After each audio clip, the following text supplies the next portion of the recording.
ఉన్న బంగారాన్ని విడిపించి ఆ రోజు ఆన్లైన్ రేటుకే మేము కొంటాం. Sharma gold company.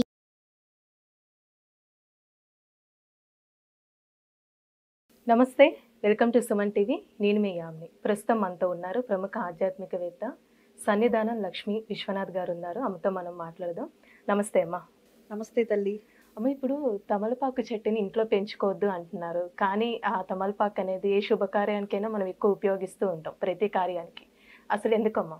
ఇవాళ ఎందుకనో ఇటువంటివన్నీ కూడా బయట ప్రపంచంలో బాగా వినపడుతున్నాయి. కొన్ని పెంచుకోవచ్చు, కొన్ని చెట్లని పెంచుకోకూడదు.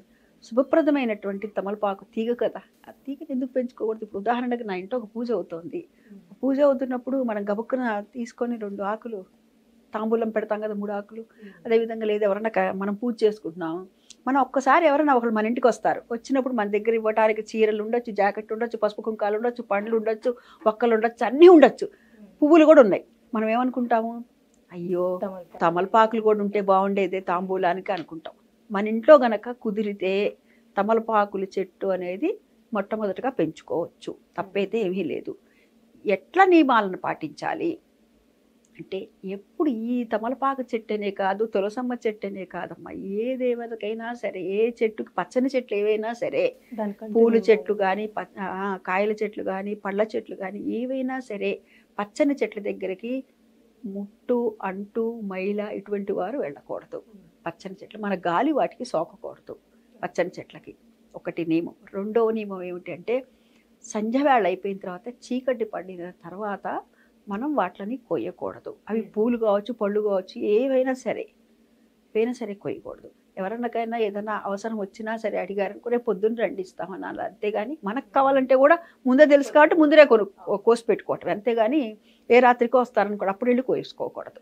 తమలపాకు చెట్టు అనేటటువంటిది చక్కగా పెంచుకోవచ్చే కదమ్మా. సుందరకాండలో చూస్తే, మనకి రామాయణంలో సుందరకాండ ఘట్టాన్ని చూస్తే, ఆంజనేయ స్వామి వారికి మొట్టమొదటిగా అక్కడ ఆనందంతో సీతమ్మ వారిని చూసి వచ్చారని, అక్కడ ఉన్నటువంటి తమలపాకుల తీగ వేశారని, అందుకని చెప్పే స్వామికి నాగవల్లి దళార్చన అనేటటువంటిది చేయటం కూడా జరుగుతుంది. విశేషంగా చూడండి, మనం ఎప్పుడైనా ఆంజనేయ స్వామి గుడికి వెళ్ళినప్పుడు ఏం చేస్తాం, తమలపాకులతో కూడా పూజ చేసుకుంటాం కదా, దానిపైన శ్రీరామ అని రాసి అట్లా తమలపాకులు ఎందుకు చక్కగా వాడుకోవచ్చు. తమలపాకులు అనేటటువంటిది వాడుకోకూడదని ఎక్కడా లేదు, చక్కగా వాడుకోవచ్చు.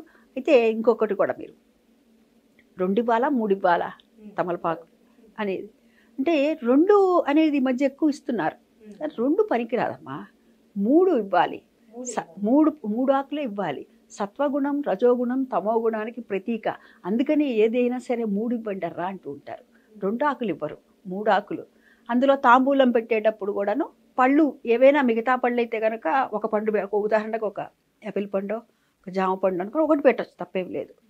కానీ అరటిపళ్ళు ఒకటి మాత్రం జతగా పెట్టాలి. చాలా మంది ఒకటి ఇస్తారమ్మాయి, అంటే కొన్ని ప్లేసెస్ లో చూసాను, అంటే జంట వేయకుండా ఒకటే అరటిపండు ఇస్తూ. అరటిపండు మడుకు 2 ఇవ్వాలి.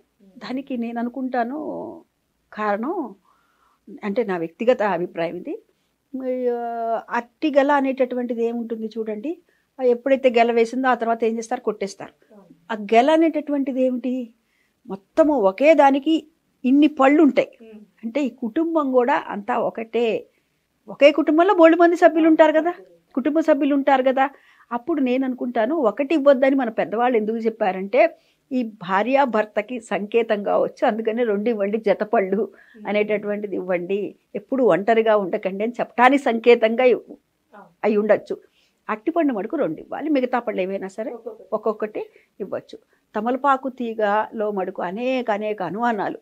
ఎక్కడ పెట్టుకోవాలంటే, ఒకసారి ఏమండి మా ఇంట్లో పెట్టుకున్నామండి కుండీలో, కానీ అది కాస్త ఎండిపోయిందండి. మరి అంటే ఎండిపోయిందండి అంటే మనం ఒకటి గుర్తుపెట్టుకోవాలి తల్లి, అక్కడ కాస్త ఎండ వస్తుంది, ఎండ విపరీతంగా ఉండకూడదు, దానికి విపరీతమైన ఎండ ఉండకూడదు, విపరీతంగా నీళ్లు పోయకూడదు. ఎంత మోతాదుగా ఎండ కొంత సమయం పడి సరిపడ, ఆ చెట్టుకు సరిపడ మాత్రమే ఉండాలి. ఆ సరిపడ ఉందా లేదా అని గమనించుకోవాలి మనం. ముందదేదో ఎండిపోయింది అనగానే మనం భయపడిపోతాం, అది తులసమ్మ నిద్రపోయినా భయపడతాం. అక్కడున్న చుట్టూ వాతావరణం ఏంటన్నది కూడా మనం గమనించుకోవాలి. ఏదన్నా సోకిందా, అంటు ముట్టు మైల సోకిందా అని ఒకటి గమనించుకోవాలి. ఇంకా రెండవది, అక్కడ వచ్చేటటువంటి సూర్యరశ్మి ఎంతవరకు పడుతోంది, అతి మోతాదులో ఎక్కువగా పడుతుందా, కొంచెం తక్కువగా పడుతుందా. దీనికి ఏంటంటే తమలపాకు చెట్టుకి ఎక్కువగా ఎండ ఉండకూడదు, అట్లానే అసలు లేకుండా ఉండకూడదు, కొంతవరకు మాత్రమే సూర్యరశ్మి మీడియంగా ఉండాలి. అది ఎక్కువ తక్కువ కొంత సమయం వచ్చి కొన్ని ప్రదేశాల్లో మన ఇంట్లో చూడండి కొంత సమయం మాత్రమే సూర్యరశ్మి వస్తుంది. ఎక్కువ సమయం ఉండేటటువంటి ప్రదేశం కొంత ఉంటుంది, అసలు సూర్యరశ్మి పడని ప్రదేశం కొంత ఉంటుంది. ఎక్కడైతే కొంత సమయం మాత్రమే సూర్యరశ్మి పడుతుందో అక్కడ పెట్టుకున్నాం అనుకోండి, అప్పుడు మంచిగా పెరుగుతుంది, చెట్టు బాగా పెరుగుతుంది కదా, సమస్య ఏం లేదు కదా అసలు. అది భయపడద్దు, అది నేను చెప్పేది. శుభ్రంగా నిక్షేపంగా తమలపాకు చెట్టు అనేటటువంటిది ఇంట్లో తీగ, అది తమలపాకు తీగ పెట్టుకోవచ్చు. శుభానికి అశుభానికి అన్నిటికీ వాడతారు. ముందు మన ఇంట్లో ఎప్పుడైనా మామిడి తోరణాలు లేవు, దొరకనప్పుడు ఏం చేస్తారు, వాకిలికి కూడాను తమలపాకులు పెడతారు కదా, తమలపాకులు పెడతారు. ఆ తర్వాత ఇంకొకటి ఏంటి, ఏదైనా ఈ అంచులు ఇందాక మీరు అడిగారు, అంచులు ఇలా కొసలు తీసేసి ఇవ్వటం జరుగుతోందండి అని. కొసలు తీసి అసలు ఎప్పుడు ఇవ్వకూడదండి. అది కొసలు తీసి వాటికి ఉన్నటువంటి ఆ మొన లాంటిది ఉంటుంది చూసారా, అది కొంచెం గుచ్చుకున్నట్టు ఉంటుంది. అందుకని చెప్పి ఈ పాన్ షాపులు వాళ్ళు ఉంటారు కదా, వాళ్ళు కట్ చేస్తారు. ఎందుకనంటే వాళ్ళు కిళ్ళీలు కట్టడానికి వాళ్ళు వీలుగా ఉండటానికి కోసమని వాళ్ళు కట్ చేశారు అంతే.